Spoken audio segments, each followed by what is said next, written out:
ज़बूर 50।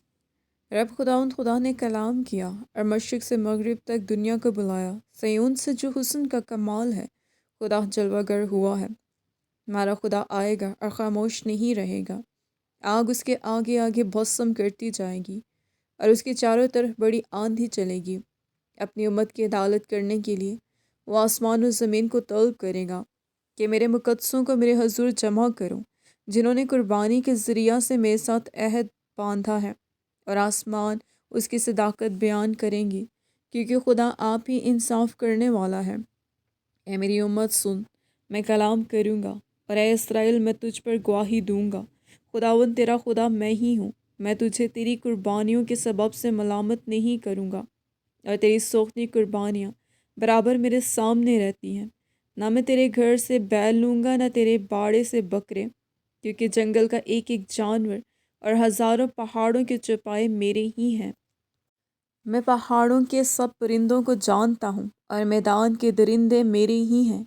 अगर मैं भूखा होता तो तुझसे न कहता, क्योंकि दुनिया और उसकी मामूरी मेरी ही है। क्या मैं सांडों का गोश्त खाऊंगा या बकरों का खून पीऊँगा? खुदा के लिए शुक्रगुजारी की कुर्बानी गुजरान, और हक ताला के लिए अपनी मन्नतें पूरी कर। और मुसीबत के दिन मुझसे फरियाद कर, मैं तुझे छुड़ाऊँगा और तू मेरी तमजीद करेगा। लेकिन खुदा शरीर से कहता है, तुझे मेरे आइन बयान करने से क्या वास्ता, और तू मेरे अहद को अपनी ज़ुबान पर क्यों लाता है, जबकि तुझे तरबियत से अदावत है और मेरी बातों को पीठ पीछे फेंक देता है। तू चोर को देखकर उससे मिलेगा और जानियों का शरीक रहा है। तेरे मुंह से बदी निकलती है और तेरी ज़ुबान फरेब घड़ती है।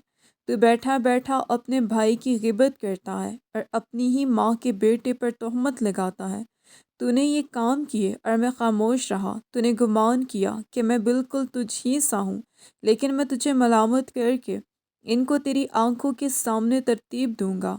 अब ए खुदा को भूलने वालों, इसे सोच लो, ऐसा ना हो कि मैं तुमको फाड़ डालूं और कोई छुड़ाने वाला ना हो।